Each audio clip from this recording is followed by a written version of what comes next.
Good morning students, how are you. आज हम class 12th का चैप्टर यूनिट 4th जो कि है केमिकल काइनेटिक्स वो स्टार्ट करने जा रहे हैं।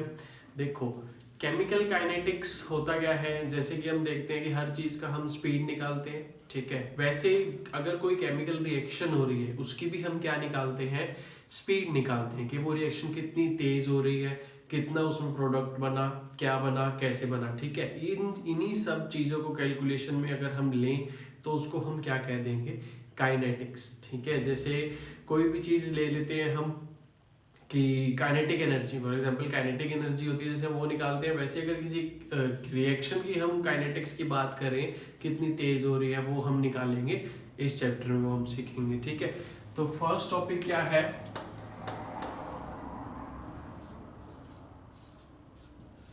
Rate of chemical reaction.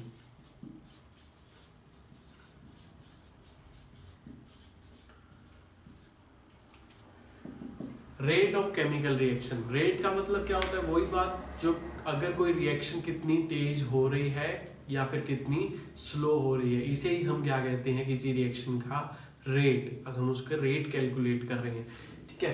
For example अगर हम मानते हैं कि भाई कोई भी रिएक्टेंट्स क्या बना रहा है, प्रोडक्ट बना रहा है, जो जैसे कि हम देखते हैं जैसे जैसे रिएक्शन होती रहती है, रिएक्टेंट्स की कंसंट्रेशन, रिएक्टेंट्स की अमाउंट कम होती जाती है और प्रोडक्ट्स की अमाउंट क्या होती रहती है, ज्यादा होती जाती है, ठीक है।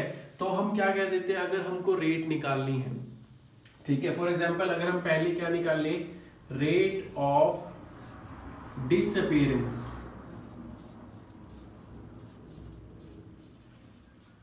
Rate of disappearance of R. Disappearance मतलब आर कितनी जल्दी डिसअपीयर हो रहा है, आर की अमाउंट कितनी जल्दी कम हो रही है, ठीक है।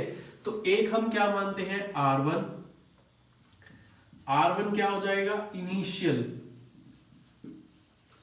इनिशियल जो रिएक्टेंट्स की कंसंट्रेशन है या फिर अमाउंट है। दूसरा क्या मानेंगे, R2, इसको हम क्या कह देते हैं, फाइनल कंसंट्रेशन, इनिशियल कंसंट्रेशन और फाइनल कंसंट्रेशन। तो rate of disappearance of R क्या हो जाएगा कि आर कितनी जल्दी कम हुआ, कितनी जल्दी कम हुआ, तो कैसे निकालेंगे, R2 माइनस R1, मतलब फाइनल में से इनिशियली माइनस करते हैं हम, मतलब कितने टाइम बाद, पहले जब रिएक्शन स्टार्ट नहीं हुई तब ये कितनी अमाउंट में था, R1 अमाउंट में, फिर जैसे ही रिएक्शन स्टार्ट हुई इसकी अमाउंट कितनी हो गई, R2 हो गई, ठीक है। वैसे ही हम क्या कह देंगे, टाइम पे, जब टाइम जीरो था, टाइम जीरो मतलब जब रिएक्शन स्टार्ट नहीं हुई थी, तो उसको हम क्या मान लेते हैं, इनिशियल टाइम T1, और फाइनल मतलब जब रिएक्टेंट्स की अमाउंट R2 हुआ, वो कितने टाइम पे हुआ, T2 पे, ठीक है। तो हम क्या कहते हैं, R2 माइनस R1 बाय में T2 माइनस T1। तो इसको हम कैसे डिनोट कर सकते हैं, डेल्टा R बाय में delta T, delta R by में डेल्टा T। डेल्टा का मतलब हमें पता है क्या होता है, चेंज, तो change in concentration of reactants. और हाँ, कंसंट्रेशन को हम हमेशा कैसे रिप्रेजेंट करते हैं, स्क्वायर ब्रैकेट में। स्क्वायर ब्रैकेट में अगर हमने रिप्रेजेंट कर दिया तो इसका मतलब क्या है, हम इसकी अमाउंट की बात कर रहे हैं, इसकी कंसंट्रेशन की बात कर रहे हैं, ठीक है। तो क्या आ जाएगा, डेल्टा R बाय में डेल्टा T। और एक चीज देखोगे तुम कि यहाँ पे एक माइनस का साइन लगाया हुआ, माइनस का साइन क्यों लगाया होगा, क्यों, देखो रिएक्टेंट्स जो है, रिएक्टेंट्स हमेशा क्या होते हैं, जैसे ही रिएक्शन स्टार्ट होती है कम होते हैं मतलब R2 क्या होगा, R1 से कम होगा, तो R2 कम होगा और R1 क्या होगा, ज्यादा होगा, तो ये टर्म कैसे आएगी, हमेशा नेगेटिव में आएगी, इसीलिए हम इसको क्या लगाते हैं, नेगेटिव लगाते हैं, ठीक है। नेक्स्ट अगर हम क्या निकाले, रेट ऑफ अपीयरेंस ऑफ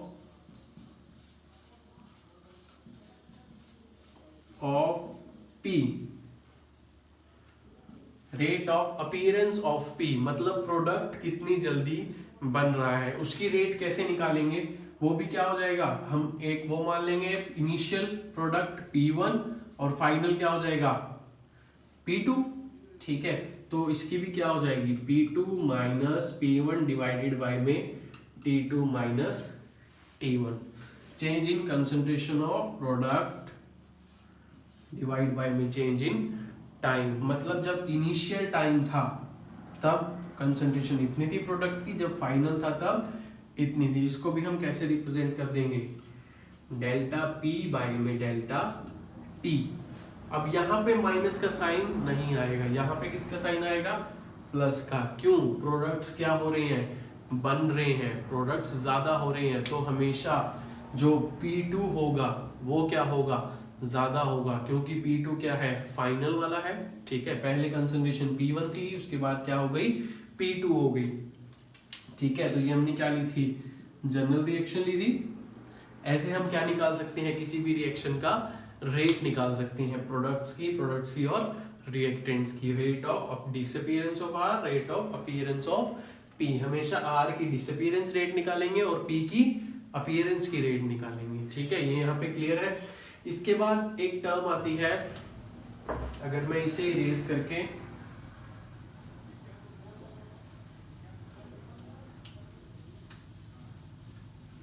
सिर्फ यहाँ पे लिख दूं,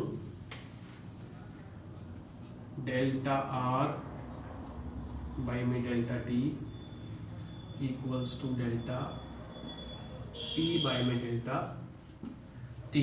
अगर मैं सिर्फ ये लिख दूं, एक टर्म आती है क्या, एवरेज रेट और इंस्टेंटेनियस रेट। एवरेज रेट क्या होती है, कैसे निकालेंगे एवरेज रेट, यही delta R by delta T. मान लो रिएक्टेंट का एवरेज रेट निकालनी है, average rate of disappearance of R, तो वो क्या हो जाएगा, डेल्टा आर बाई में डेल्टा टी नेगेटिव का। वैसे ही एवरेज रेट अगर प्रोडक्ट की अपीयरेंस की निकालनी है तो वो क्या हो जाएंगी, delta P by delta T, same. वैसे ही इंस्टेंटेनियस रेट, इंस्टेंटेनियस का मतलब क्या होता है, पर्टिकुलर इंस्टेंट, किसी एक पर्टिकुलर टाइम पे। इंस्टेंटेनियस रेट की डेफिनेशन क्या हो जाएगी, the rate of a reaction at a particular instant of time is known as instantaneous rate. Instantaneous rate मतलब जैसे हमने एग्जांपल किया था एक, 0 से 10, ठीक है, 0 से 10 पे गई थी तो 10 मीटर चली थी, 10 माइनस 0 10, ठीक है, तो 10 मीटर चली यहाँ पे कार। वैसे ही a particular instant of time मतलब मैं कह दूं कि जब कार यहाँ पे थी तब उसका टाइम, तब उसकी स्पीड क्या थी।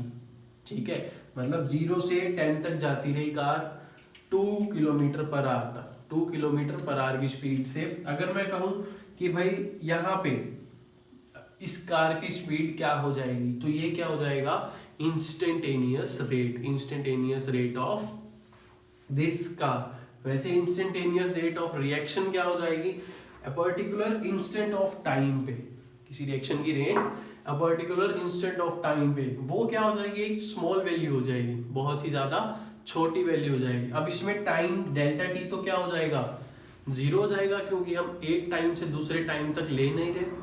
ठीक है, तो डेल्टा टी यहाँ पे क्या हो जाएगा, 0 हो जाएगा। तो इसको हम अगर डिफरेंशिएट करके लिख दें, क्या हो जाएगा, डी आर बाई में डी टी।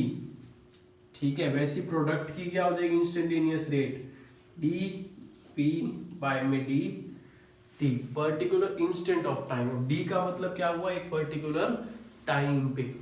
ठीक है, तो उसे क्या कह देंगे हम, इंस्टेंटेनियस रेट कह देंगे।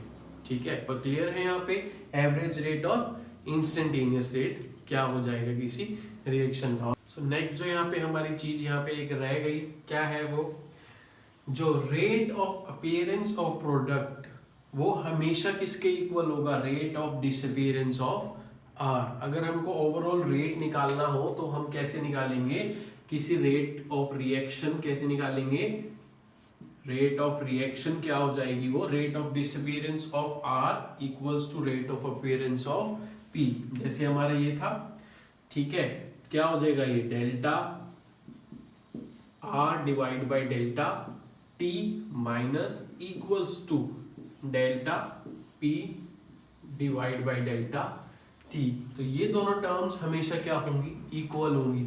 वैसे ही इसमें इंस्टेंटेनियस रेट में भी ये दोनों टर्म्स हमेशा क्या होंगी, इक्वल होंगी। ठीक है, ये आगे एग्जांपल से समझाएंगे तो और अच्छे से समझ आ जाएगा। उसके बाद बात कर लेते हैं हम इसके यूनिट्स की। यूनिट्स क्या हो जाएंगी, देखो यूनिट्स में कैसे निकालेंगे, अब ऊपर हमने टर्म क्या ली हुई है, कंसंट्रेशन ले रहे हैं ऊपर हम, फाइनल माइनस इनिशियल। तो कंसंट्रेशन की यूनिट्स हम हमेशा क्या लेते हैं, या मोलैरिटी होगा या मोलैलिटी होगा, तो हम मान लेते हैं मोलैरिटी की। तो उसमें क्या हो जाएगी, यूनिट्स क्या हो जाएंगी उसके अकॉर्डिंग, कंसंट्रेशन की यूनिट मोलैलिटी, मोलैलिटी की क्या होती है मोल पर लीटर, और नीचे हमने क्या लिया हुआ है टाइम, तो टाइम की यूनिट क्या हो जाएगी सेकंड, तो नीचे हम सेकंड ले लेंगे। तो क्या आ जाएगा इसकी यूनिट मोल पर लीटर पर सेकंड, ये किसकी यूनिट आ जाएंगी, रेट ऑफ रिएक्शन की यूनिट्स आ जाएंगी। ठीक है, अब हम क्या करेंगे, इसी रेट एवरेज रेट को और इंस्टेंटेनियस रेट को ग्राफिकली रिप्रेजेंट करेंगे। Let's check.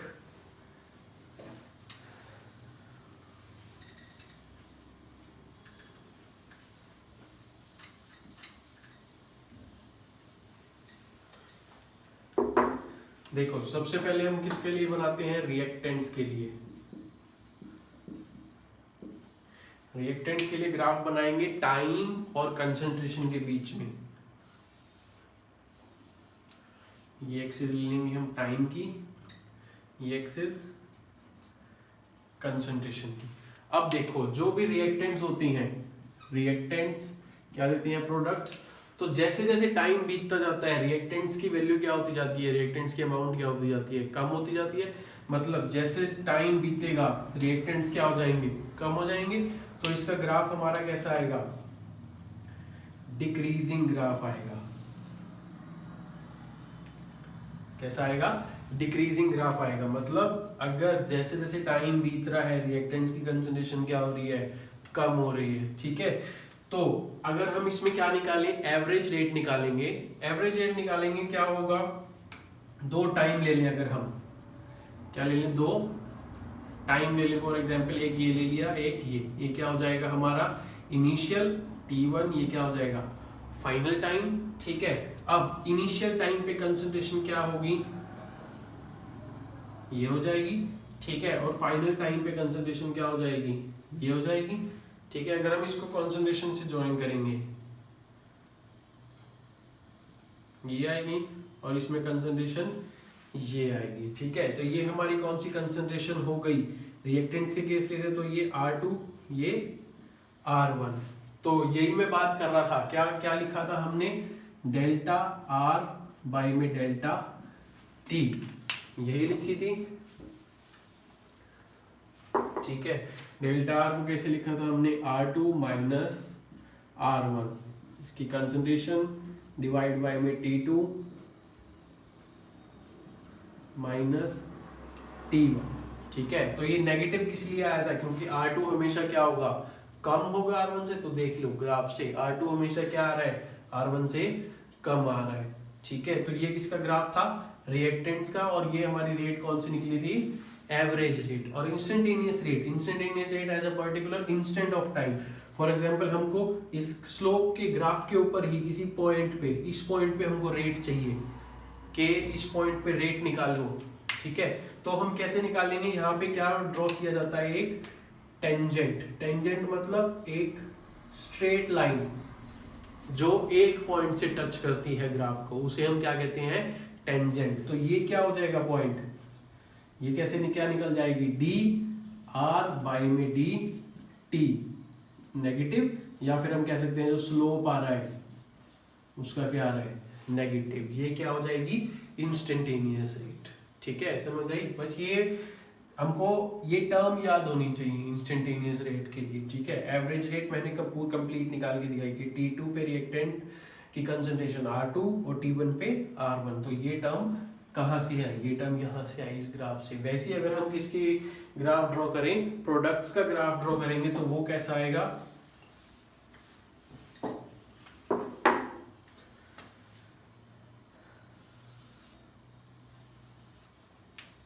अगर हमने किसका प्रोडक्ट्स का ग्राफ ड्रॉ किया किसके साथ, टाइम, यहाँ पे क्या हो रहा है टाइम, और यहाँ पे कंसंट्रेशन।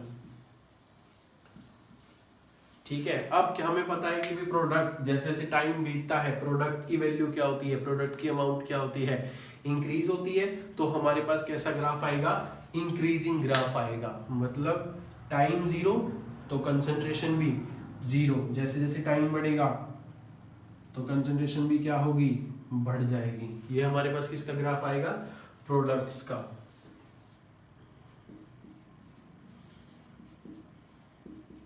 ठीक है, अब प्रोडक्ट के ग्राफ में अगर हम रेट निकालेंगे तो मान लो हमने 2 टाइम लिए, कौन कौन से टाइम, ये मान लिया हमने T1, ये क्या माना T2। ठीक है, अब इसको हम ड्रॉ करेंगे, इनके रिस्पेक्ट में अगर हम कंसंट्रेशन निकालेंगे तो क्या आ जाएगी,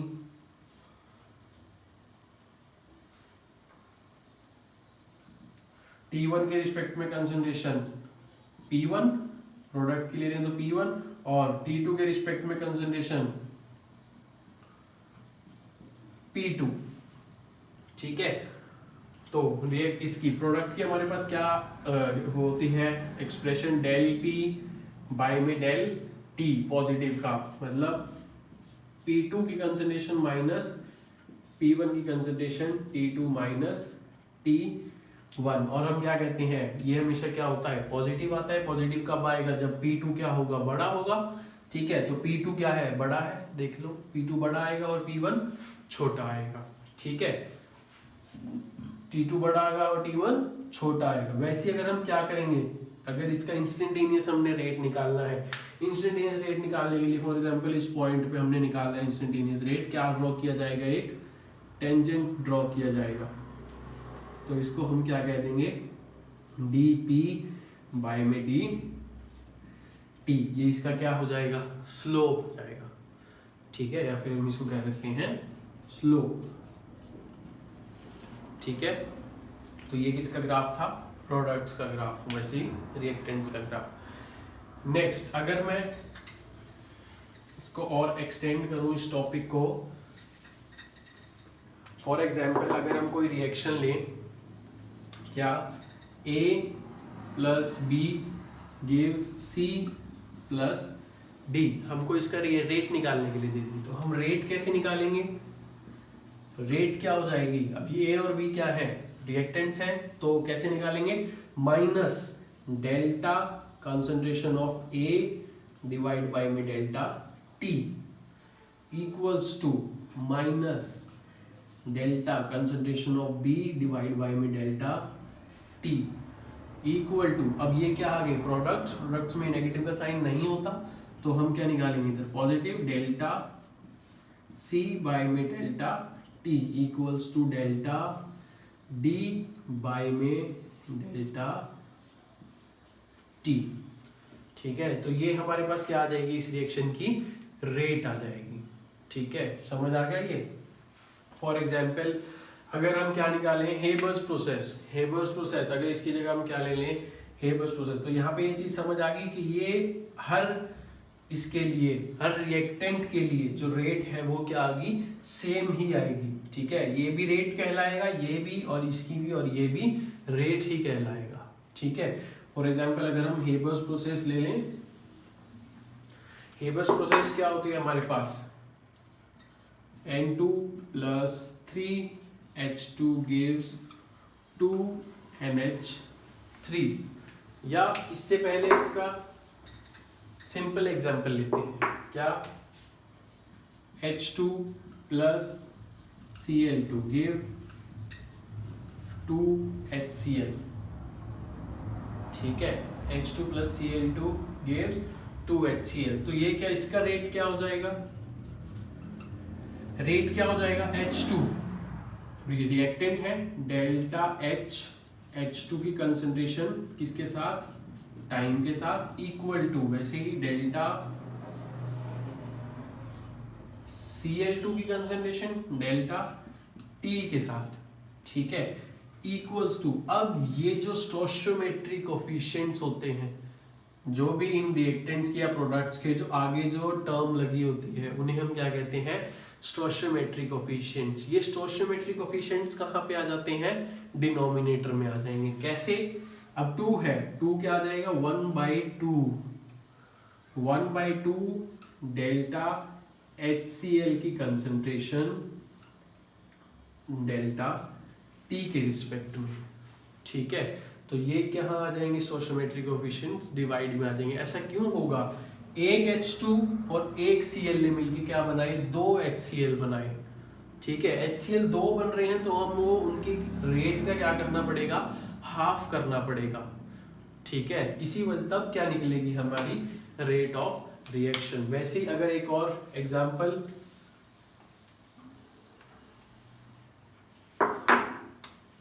Hg plus Cl2 gives HgCl2, अगर हम ये लें तो इसकी रेट क्या हो जाएगी, डेल्टा Hg की concentration divide by delta T, ठीक है, इक्वल्स टू डेल्टा Cl2 की concentration divide by delta T equal to delta HgCl2 की concentration divide by delta T।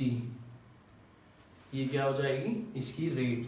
देखो जब भी हम किसी रिएक्टेंट की रेट निकालेंगे तो वो क्या आएंगी, नेगेटिव, और ये क्या आ जाएगी, प्रोडक्ट की पॉजिटिव। ठीक है, एक और एग्जांपल, लास्ट एग्जांपल लेते हैं इसका। क्या हो जाएगा, हेबर्स प्रोसेस क्या है, N2 plus 3H2 gives 2NH3। ठीक है, अगर हम इसकी रेट निकालनी हो तो क्या आ जाएगी, rate equals to delta N2 की कंसंट्रेशन T के रिस्पेक्ट में इक्वल्स टू, अब 3 कहाँ आ जाएगा, 3 जो स्टोइकियोमेट्रिक कोएफिशिएंट है वो डिनोमिनेटर में आ जाएगा, -1/3 delta H2 delta T equals to, ये वाला 2 भी कहाँ आ जाएगा, डिनोमिनेटर में, NH3 की concentration divide by delta T।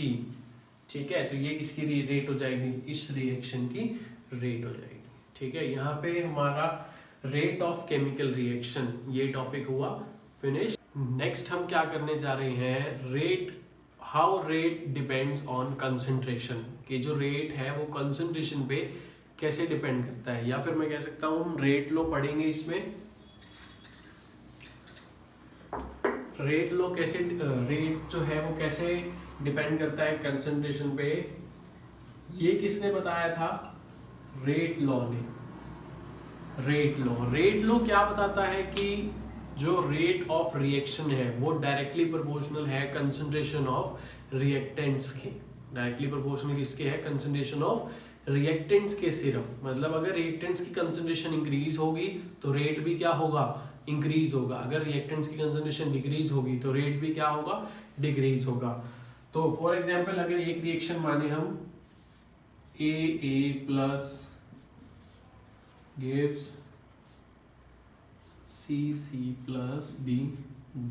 अब ये A, B, C और D क्या है, स्टोइकियोमेट्रिक कोफिशिएंट, या फिर हम स्टोइकियोमेट्रिक कोफिशिएंट कह सकते हैं। ठीक है, जैसे अभी हमने पिछले एग्जांपल्स में किए थे, N2 प्लस 3H2, 3 जो लिया था वो क्या थे, यही A, B, C, D की जगह। तो इसमें रेट लॉ के अकॉर्डिंग क्या था कि जो इस रिएक्शन की रेट होगी वो किसके डायरेक्टली प्रोपोर्शनल होगी, कंसंट्रेशन ऑफ रिएक्टेंट्स के। किसके डायरेक्टली प्रोपोर्शनल होगी, कंसंट्रेशन ऑफ रिएक्टेंट्स के। ठीक है, दोनों रिएक्टेंट्स के, और raise to the power which may or may not be equal to their stoichiometric coefficient। मतलब हम कंसंट्रेशन ऑफ रिएक्टेंट्स, ए की जो कंसंट्रेशन है उसकी पावर में रेज करेंगे क्या, x y, अभी जनरल ले रहा हूं x और y, आगे बताऊंगा क्या होगा ये या फिर अगर ब्रीफ में समझना चाहें तो क्या हो जाएगा, A, B और C और D, ये हम क्या करते हैं, सिर्फ रिएक्शन को बैलेंस करने के लिए लगाते हैं। ठीक है, ये हम क्या करते हैं, रिएक्शन को बैलेंस करने के लिए लगाते हैं। बट जो Ax और Y है, x और y है, ये कौन सी टर्म्स है जो एग्जैक्ट एक्सपेरिमेंट करते टाइम हमको डालना पड़ता है उसमें, रिएक्टेंट्स में। ठीक है, A, B ये सब क्या होती हैं, A, B, C, D ये सब क्या होती हैं, थ्योरेटिकल वैल्यूज। थ्योरेटिकल वैल्यूज होती हैं। बट जो ये x और y है, x और y ये सब क्या होती हैं, एक्सपेरिमेंटल वैल्यूज।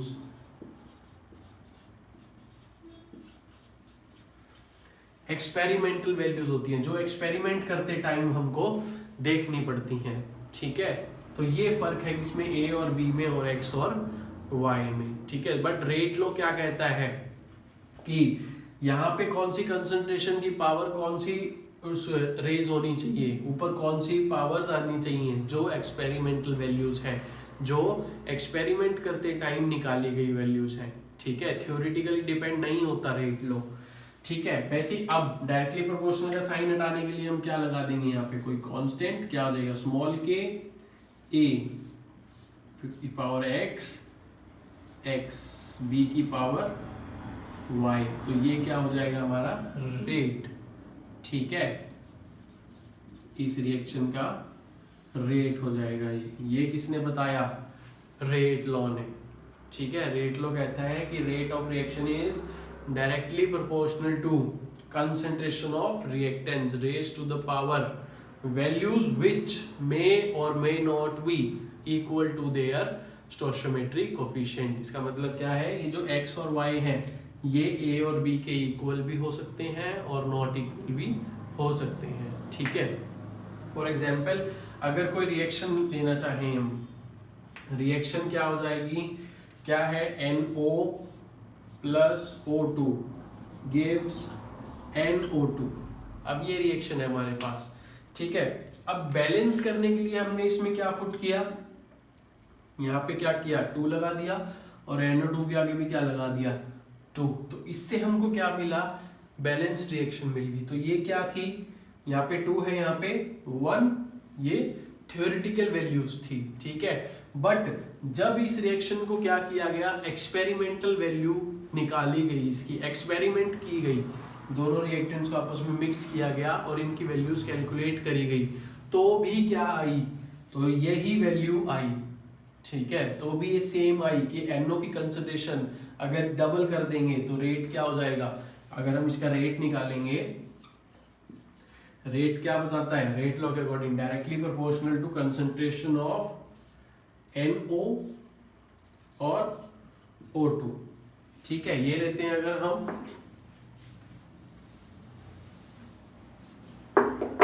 ठीक है, अब इसके अकॉर्डिंग क्या होनी चाहिए, 2 होनी चाहिए यहाँ पे और यहाँ पे 1।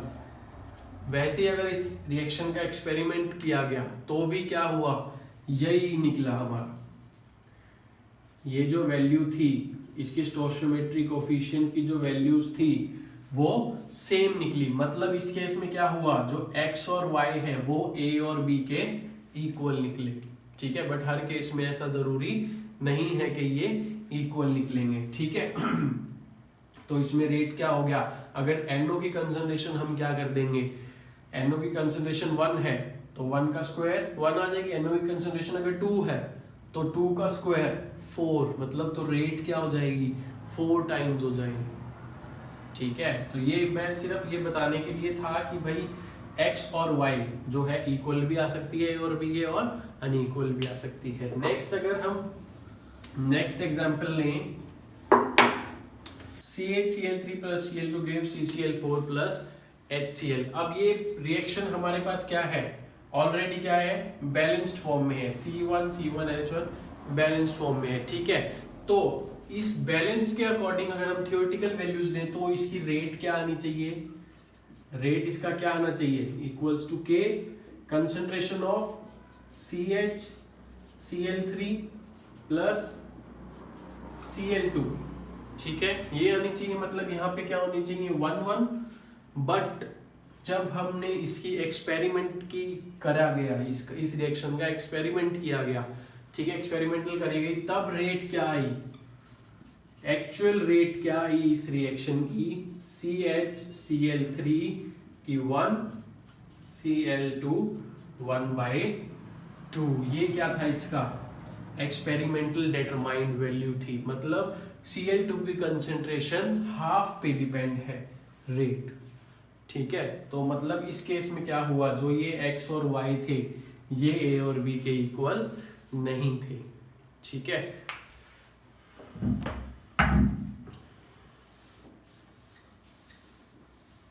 तो यहां पे हमारा रेट लो हुआ खत्म। अब हम क्या करेंगे, नेक्स्ट टॉपिक जो क्या है हमारा order of reaction. Order of reaction क्या होगा?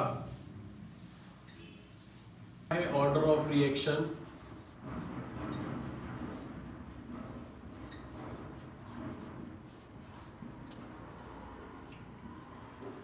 ऑर्डर ऑफ रिएक्शन की डेफिनेशन क्या हो जाएगी? The sum of power of concentration terms of reactants in a rate law is known as order of reaction. For example अगर हम rate law represent करते हैं किसी का, फॉर एग्जाम्पल एक रिएक्शन है ए से कहाँ जा रही है बी में, ए प्रोडक्ट और रिएक्टेंट से प्रोडक्ट बना रही है, तो इसका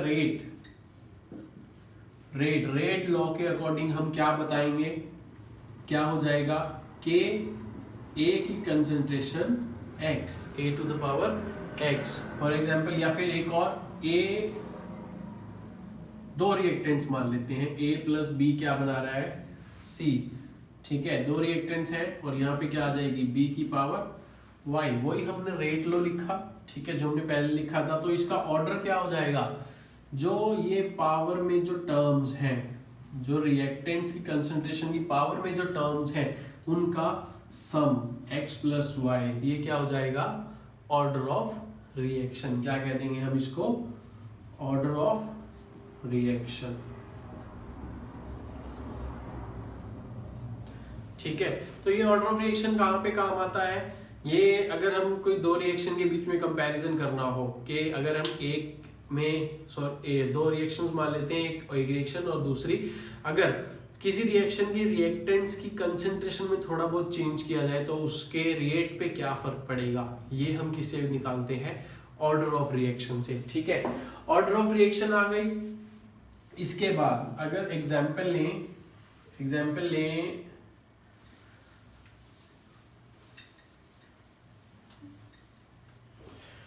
वही अगर हम एग्जाम्पल लें NO plus O2 gives NO2, ठीक है, क्योंकि ये रिएक्शन, ये एग्जाम्पल क्यों लिया, क्योंकि ये थियोरेटिकली भी सेम थी और इसकी जो टर्म्स थी स्टोइकोमेट्रिक टर्म्स और एक्सपेरिमेंटली भी सेम थी। तो इसका ऑर्डर क्या हो जाएगा, पहले इसकी रेट निकालते हैं। रेट क्या हो जाएगी इसकी, इज इक्वल टू में K NO का स्क्वायर और O2 का 1, ठीक है। तो ऑर्डर क्या हो जाएगा 2 प्लस 1, तो ये क्या हो जाएगी थर्ड ऑर्डर की रिएक्शन हो जाएगी। क्या हो जाएगी? थर्ड ऑर्डर की रिएक्शन, ठीक है। और एक बात, जो ऑर्डर है वो हमारा कैसे आ सकता है? फ्रैक्शन में भी आ सकता है। जैसे हमने यहाँ पे रिएक्शन करी थी CHCl3 प्लस Cl2, उसमें Cl2 की जो कंसंट्रेशन थी वो एक्सपेरिमेंटली कैसे वेरी कर रही थी? हाफ, उसकी पावर कितनी थी? हाफ। तो हम क्या कह देंगे, उसकी ऑर्डर कैसा आएगा? फ्रैक्शनल में आएगा, ठीक है। जैसे अगर मैं दिखाऊं, लिख के दिखाऊं, उसी का क्या था वो, CHCl3 plus Cl2 gives CCl4 plus HCl, यही रिएक्शन थी हमारे पास। इसकी रेट क्या निकाला था हमने एक्सपेरिमेंटली, के कंसंट्रेशन ऑफ CHCl2 और Cl2 की हाफ पावर, ठीक है। तो इसका ऑर्डर क्या हो जाएगा? ऑर्डर क्या हो जाएगा 1 प्लस 1/2 इक्वल्स टू 3/2। तो हम कह सकते हैं कि ऑर्डर कैसा है इसका? फ्रैक्शनल ऑर्डर है। तो ऑर्डर फ्रैक्शन में भी आ सकता है, कोई प्रॉब्लम नहीं है, ठीक है। अब हमने क्या देखना है, ये जो K होता है इसको क्या कहते हैं हम? Rate constant K। इसकी यूनिट कैसे निकालेंगे, ठीक है, इसकी यूनिट कैसे निकालेंगे? यूनिट्स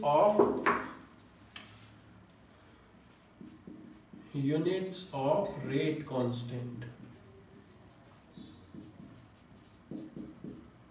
रेट कांस्टेंट क्या था हमारा? स्मॉल k, ठीक है। वही अगर हमने एक रिएक्शन लिखी जिसका रेट क्या था K A की पावर x। अब हमने एक रिएक्टेंट लिया, क्या लिया? A क्या बना रहा है? B बना रहा है। ये रिएक्शन लिया, एक ही रिएक्टेंट लिया, ठीक है। अब हमने इसकी यूनिट निकालनी है, तो हम क्या कर देंगे?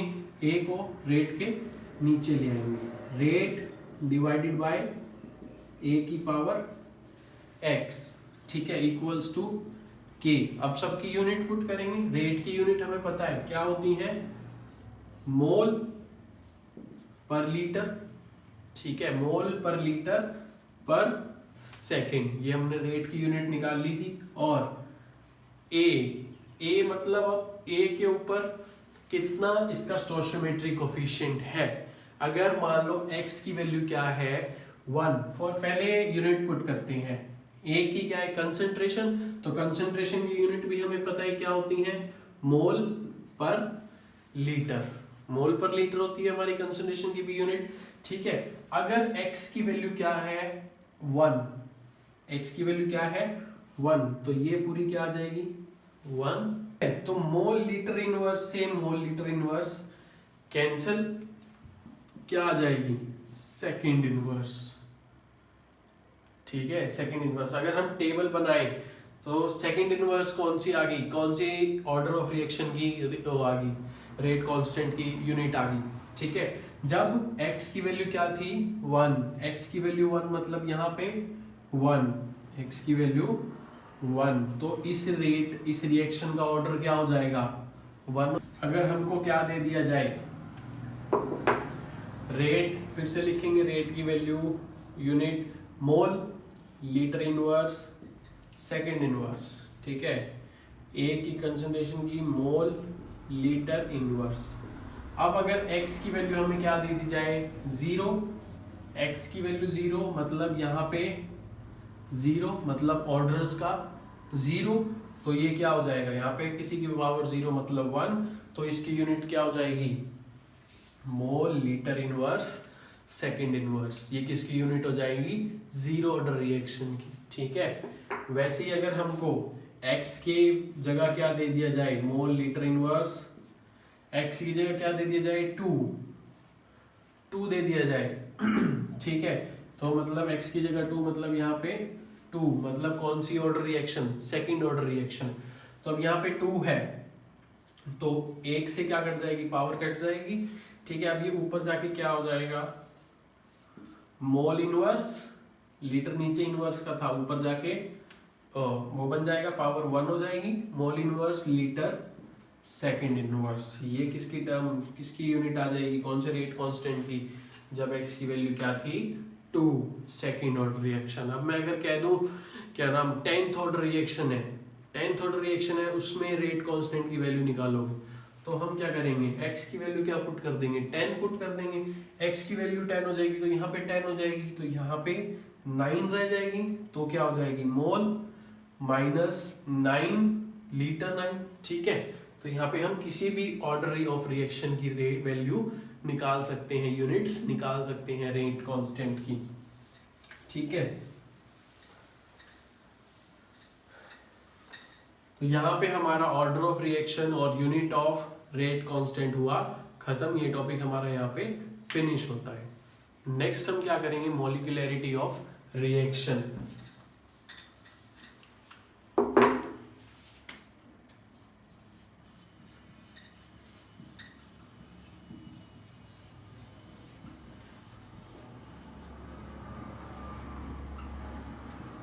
मॉलिक्यूलैरिटी ऑफ रिएक्शन क्या हो जाएगी, the number of reacting species in an elementary reaction is known as molecularity of a reaction for example, अब एक और दो आई हैं क्या, एलिमेंट्री रिएक्शन।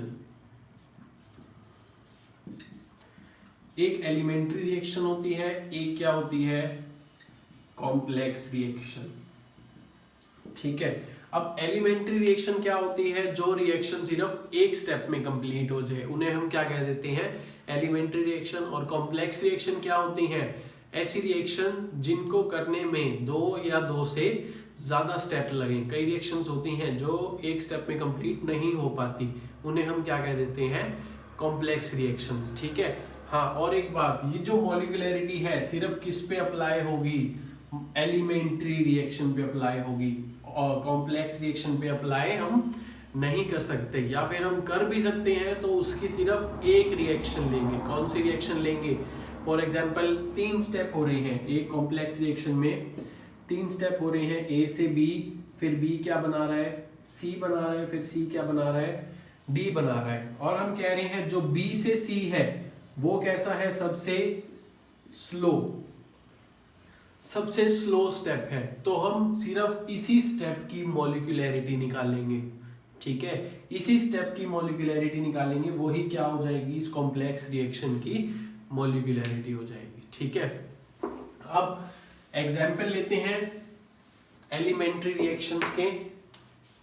एलिमेंट्री रिएक्शंस का अगर हम एग्जाम्पल लें, क्या हो जाएगा, 2NO plus O2 gives NO2, 2NO2, ठीक है। अब इसकी मॉलिक्यूलैरिटी क्या हो जाएगी, कितने मॉलिक्यूल्स ऑफ रिएक्टेंट्स हैं, 2 और 1, कितने हैं, 3। इसकी मॉलिक्यूलैरिटी कितनी हो जाएगी, 3। तो ये क्या कहला देगी, ट्राई मॉलिक्यूलर रिएक्शन, ठीक है, try molecular reaction. For example अगर 2 मॉलिक्यूल्स रिएक्ट कर रहे हैं किसी के, ठीक है, for example 2HI gives I2 plus H2, dissociation of HI, ठीक है। तो इसे हम, इसमें कितने मॉलिक्यूल्स हैं रिएक्टेंट्स के, 2 मॉलिक्यूल्स हैं, तो इसकी मॉलिक्यूलैरिटी कितनी हो जाएगी, 2 हो जाएगी। ये कौन सी हो जाएगी, बाई मॉलिक्यूलर रिएक्शन हो जाएगी। वैसे ही अगर कोई एक मॉलिक्यूल हो रिएक्टेंट का, वो प्रोडक्ट बना रहा हो, तो वो क्या हो जाएंगी,